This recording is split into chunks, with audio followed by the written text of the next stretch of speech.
Hello, students. Let's get ready to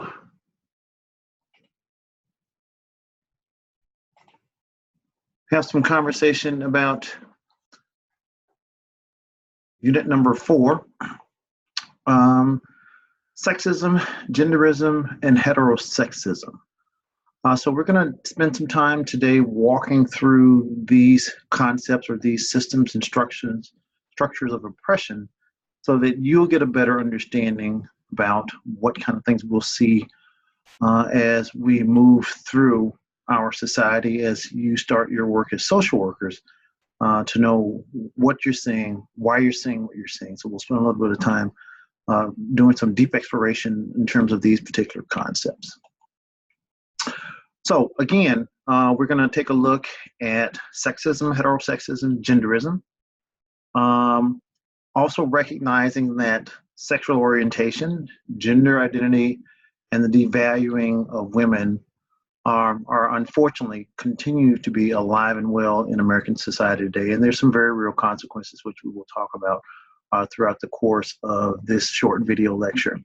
So what I want you to do as students, because oftentimes, again, when we're hearing new information or information that might be contrary to things that we have been taught or believe, there tends to be the tendency to kind of go to our defensive places and to really not allow any new information in or any new learning. So for the sake of that, what I'm going to ask you all to do is, for the time that we have together here today, is to turn that part of your brain off that tends to want to judge or to dismiss things that may not be unfamiliar or uncomfortable, and just listen to and look at the information. And really, we want to just kind of lay those things aside. So that's the best way that we can actually learn.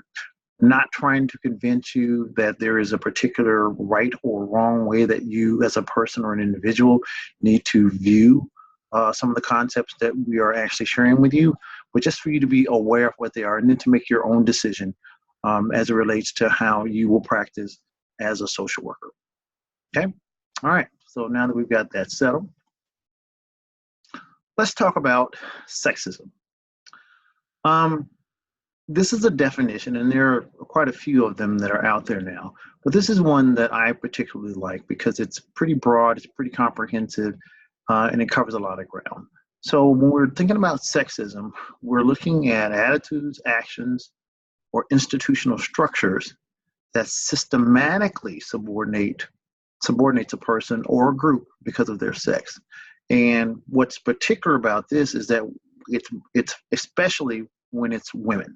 We need to keep that particular piece in mind. And so there's some diagrams or some things that I've shown here in terms of some of the added photos that really kind of outline and give an example of what that might look like as it plays out in society. Oftentimes it is so normalized until we don't see it, until we really start to look for it. So historically, when we figure out how do we get ourselves into this mess, it's some interesting history that I found in terms of researching to prepare for this particular lecture. So, did you know that as early as the 6th century, Pope Gregory made a decree that any female taken by a man for copulation belonged to him and his kindred? So basically, it was as simple as a man having sex with a woman, then she became his. That's the thinking, and this was in the 6th century. So if we think about where we're at now, we're in 2019. This was many, many, many years ago, as you can see. And this is coming out of the religious body. So this is being sanctioned and ordained by an actual pope. We also need to recognize, as we kind of look back in history, that there was an abundance of sexual violence that was levied towards African American women in times of slavery. So if we think about, and we talked about slavery and we talked about racism a couple of units back, but as we think about it, these young ladies were identified as property, didn't have any real right. They were referred to as the master's mistress. And also, these women were also a commodity in that if slave owners impregnated um, their female slaves who were African, then that grew their workforce pretty much free of charge. So I didn't have to go out and expend money on buying new slaves. I can just grow my own. Um, so again, when we start to think about and look at how this has played itself out over the course of history, we can see how damaging this whole piece around sexual violence, as well as sexism, has been towards women. And it's also put, as you can see here, Black men in a precarious position as well, when we start to look at the other side of the coin. So we have rape and war. Believe it or not, there's no country on the planet that has been immune from this whole notion of perpetrating sexual violence, especially in the context of war. And so there's some examples here that are on the screen. But again, it's that whole notion that women are seen as being less value, seen as being property, and therefore it is easier, or it is more acceptable in some instances, to have sexual violence perpetrated against them just simply because of the fact that they're women. And we all know that this is absolutely immoral and absolutely wrong. As again, I've said that this has been going on for years. And then when we start to look at this concept of patriarchy, which we talked about a few weeks ago, when we talked about the notion that systems are set up to be run and orchestrated by males, whether they be government entities, educational, business, the whole nine yards. But historically, when we start to look even now in terms of who is in control of the larger institutions in our country, you'll see by and large that they are men. And this was established quite some time ago. And actually, women have always been looked at in the form of being property. They were property of their father when they were born, and then of their husbands, and were never granted this personal agency, so to speak. So in other words, even when you think about things like a marriage vow, if you listen to the words very closely, in a traditional wedding setting, you'll hear the notion, who gives this woman to this man. So again, it really kind of embodies that whole concept of women as property and never really being looked at as individuals on their own. And that's been a historical piece. When we look at gender, we start to think about this term in terms of what refers to as being a fact of nature. Gender construction starts with the assignment of the sex category based on what genitalia looks like at birth. And then we as a society further socialize people into those roles based on how we name them, how we dress them, and other different markers. And then as our society, from boys and girls, from little kids, babies, up through adulthood, are treated differently.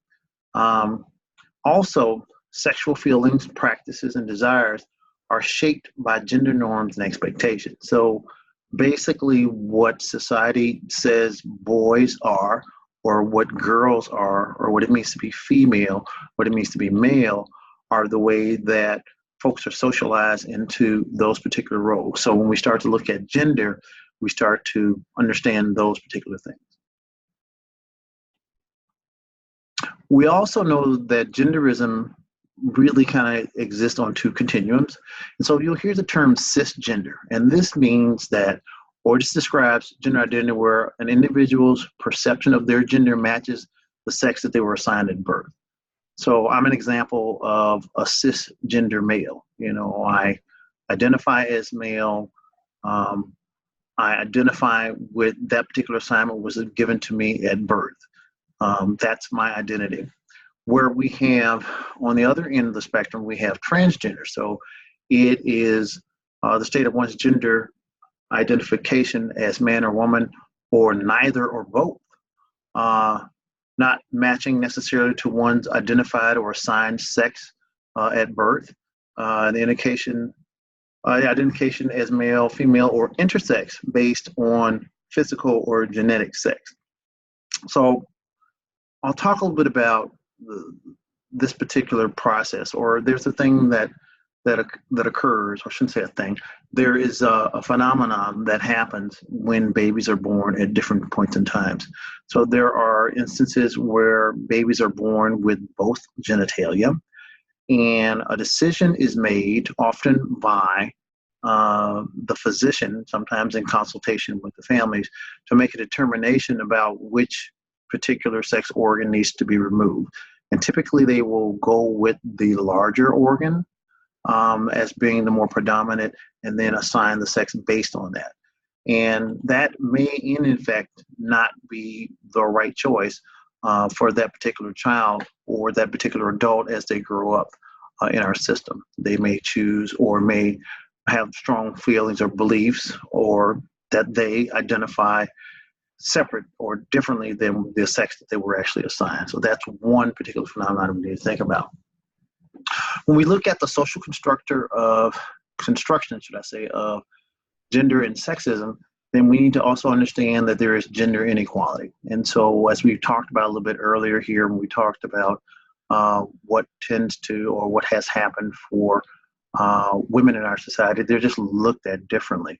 And it is a male-dominated society, a Christian, white, heterosexual male-dominated society, even to this day. And it produces this social process that's just built into the structure. So things work the way that they do because of that particular system. As I indicated earlier, we have a male-dominated patriarchal system of government, of business, of finance. All of our major institutions are pretty much run by men. And so they make the decision to assign value and worth to women as being less based on this particular system that they were born into. Anatomic and reproductive differences are used to categorize people as male or female. You know, there's a reading that you all will do this week that really kind of poses the question. So I want you to think about that as you do that reading out of the Matrix Reader. And then society defines what role each sex should fulfill, and those are institutional powers that make that determination. Who does what, how much, who's important, what's valued, what's not. We also need to see, as we've looked at past history as it relates to sexism for women, but, you know, even in more recent history, we can still see that, you know, women were not allowed to vote or to own property until 1919. And they took a constitutional amendment to actually give women the right to vote. So again, if you think about for a good portion of the development of our country, which came into being in 1776, women were excluded from that right to vote, as well as other oppressed populations as well. Then we also see this notion, and we still see this unfortunately to this day, that violence against women perpetrated by men has been largely ignored, and that's a function of institutional power again. 25% of women who have been raped or sexually assaulted report that this happens at the hands of their intimate partner, spouse, or cohabitating partner. So again, if we have a system that socializes men to see women as less than, then it becomes okay if the decision is made to sexually assault a woman, which we all know is not okay. But there are also some social consequences. So this is a cartoon that I thought was pretty interesting in terms of really trying to look at the pay difference. Humorous, but not humorous at all when you really start to think about the implication and what it means for many women in our country today. So as you can see, they're looking in their diapers, and that's explaining the difference in terms of their pay. And we all know, and we've seen statistics as it relates to what men make, and we compare that to what women make. And then we start to look at their representation in these institutions of power, military, government, corporate, the whole nine yards. they're underrepresented as it relates to how they show up in the population. And then even while they're working in these male-dominated workplaces, they are still expected to be the primary caregivers for the children. So it's pretty interesting in terms of how we've gotten there, as well as the incidents of sexual harassment are still pretty standard in terms of how things actually operate. And we've seen it play itself out in recent years, even at the highest levels of government. When we start to think about the social costs and the adverse impacts of sexism, domestic violence rises to the forefront. Physical assault, sexual battery, assault, this abuse of power against this intimate partner piece. Many of you know, or maybe you didn't know, that I work as an emergency crisis advocate. So I work with victims of domestic violence and human trafficking and sexual assault in the Twin Cities area. I've been doing this now for almost 4 years. I had no idea until I started doing this work, the level and the frequency of violence that is perpetrated against women and children in our community. It is astronomical. Police reports on a daily basis outlining all manner of forms of abuse, neglect. And our particular shelter pretty much stays at capacity year round because women and children need a safe place to be. Appalling, and that's just my opinion, but it's a side effect of the whole sexism piece. Now, also in my research, I found something else that was pretty interesting. In that, there have been this euphemism or this phrase that talks about the rule of thumb, which after I found out where it came from, I don't use anymore. But basically back in 763 BC, coming out of Rome, there was an actual rule, a law in the books that said that a husband was allowed to beat his wife with a rod or a switch that was no thicker than their thumb. So again, this is all just kind of to give you a little bit of context and a little bit of history about how we come to the places that we are in terms of this system of oppression that continues to wreak havoc for the women in our country and around the world, I might add. And then we start to look at this whole sexual violence prevalence. 1 in 4 women will experience sexual assault in their lifetime, 1 in 4. The prevalency margin is prevalence in marginalized communities looks like, white women will show up 17.6% of the times. African American women, Black women, 18.8%, 6.8% of Asians, American Indian, Alaskan women, 31%. And then mixed race at 24.4%. While at the same time, sexual assault prevalency for men is 1 in 71 men. As you can see, there is a systemic issue in terms of how these particular things get looked at and how they get addressed. So, where are we today? Things have been progressing, and as you can see from this slide, some research done by the Pew Research Center that talks about how things have changed and are still continuing to change for the women in our country, which is a great thing. So we look at the labor force and we look at the growth that has happened there. We start to look at the steady growth in terms of what has been happening over decades, and things are just leveling off to this point. So this is what that looks like, and this is what's projected as time goes on. We think about the annals of power and we start to talk about our legislature and we look at Congress. We can see that this particular Congress, the 116th Congress, represents the largest jump in women since the 1990s that are part of our actual Congress. We switch gears here and we're going to talk a little bit about heterosexism. And so when we look at heterosexism, we're looking at it and we're defining it as this institutional and cultural homophobia. It's this belief in an inherent superiority of one pattern of loving and thereby the right its dominance. So it comes out of this particular organization, out of this particular piece of work. It's also closely connected to homophobia, which is a dislike or prejudice or discriminatory acts made towards homosexual people. So when we have this whole notion of heterosexualism, it's built into the institutions that make the policies and make the laws, then we can see how heterosexism can become a huge issue. So it's broken up into a couple of different categories. And so we have institutional heterosexism that refers to the ways that governments, business, churches, and other organizations discriminate against people based on their sexual orientation. There are set policies that do resource allocation, and it actually maintains an unwritten standard of behavior for their members in ways to help them discriminate. So there are things that are built into how decisions are made that actually end up being discriminatory on the face for our LGBT community. And so when we think about, some recent decisions that have been made about who is actually able to serve in the military and who will be banned, those are governmental forms of institutional heterosexism that are actually discriminating against gay, lesbian, and transgender people.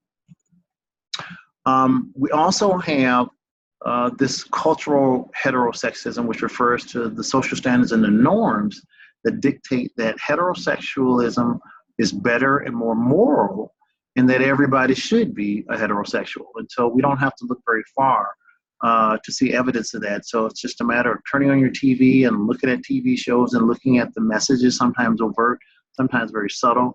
Even if we look at print advertising, we can see that heterosexual community or the way of life, it tends to be the standard that we see pretty much on a day-to-day basis. And it negates the reality that 10% of our population identifies themselves as gay, lesbian, and transgender. So that's a lot of people when we start to look at the numbers. Now, this is an important tool that I found that I would share with you all that really kind of helps break down and helps you understand a little bit better the whole notion of sexual identity, orientation, expression, and actual sex. And so this particular piece of work actually suggests that gender identity, gender expression, biological sex, and sexual orientation exist on a continuum from man to woman, and all points in between. So when we look at identity, it's about who you think you are, who you feel like you are in your head. It's about your chemistry. It's about what that interpretation means. So I am a man, some folks are gender queer, other folks are women. And so again, it's about how you identify, and you can see the identity going to your brain in terms of how do you see yourself or how do you think of yourself. Your gender expression is what we look like on the outside. So it might be the type of clothes that an individual decides to wear. And they exist on a continuum from masculine to feminine, with androgynous being in the middle. So taking in components of both in terms of how they dress and how they wear, how folks wear their hair and those particular things. So again, and then when we start to look at biological sex, people exist on a continuum of being a male to intersex, as well as to female. And so these again are really more around the chromosomes, the ovaries, the double X for females, and the penis and the testes for XY chromosome, or a combination of the two being intersex. So again, just going back to gender expression for a moment, it's how you demonstrate your gender, how you dress, how you look, how you behave, how you interact with others. And then finally, we have sexual orientation. So sexual orientation is who you are physically, spiritually, and emotionally attracted to based on their sex or gender in relation to your own. So it exists again on a continuum from homosexual to bisexual to heterosexual. So hopefully this will help you in terms of understanding a little bit more about our LGBT community and what some of the terminology means, so that it will not be confusing. I'd also encourage you to continue to do research on your own so that you can become more aware because, you know, things are changing every day. We're finding out new information. And so to stay current with the most recent research findings as well as literature. We also know that there's a social cost and there's an impact. So up until recently, folks who were LGBTQ were actually pathologized in a DSM, so it's the diagnostic manual that mental health professionals use to make a diagnosis, to make a determination about people's functioning. Also, we start to look at how discrimination plays itself out. 19% of people not being able to find homes or apartments, others being evicted because of their beliefs, families rejecting people, folks being turned away from homeless shelters, police harassment, and look at the rate of suicide or attempted suicide for this particular community. So these systems of oppressions are actually driving these types of behavior and are causing detrimental impact for this particular community, which makes up, again, 10% of our population. So here's the reality. The real deal is just simply this, that there are privileged groups that create systems and structures that reflect their values, embodies their characteristics, and advances their interests. They exercise control over access to healthcare, housing, education, various governmental programs, employment, fair and equitable judicial treatment, and legal rights. And they determine what's valued, and they determine what is acceptable and not acceptable. And so when we think about those things, those are things that we all need to be aware of as social workers, as we tend to look at going out into the world, and because our code of ethics really talks about that our job is social justice. It's about making it a fair and level playing field for all. So until we can have that, we're going to continue to have some of the struggles, and we're going to continue to not utilize all the capital, social capital, human capital that's available to us to make this world and make this country as great as it actually could be. So with that, I would encourage you to watch the other videos that are in the shell, to follow through with the assignments and to do the readings. And hopefully you will learn some things that will make you think about how you approach these topics and how you look at it and where you decide to line up in your quest as a social worker. So thank you for your time and attention, and we'll talk to you soon.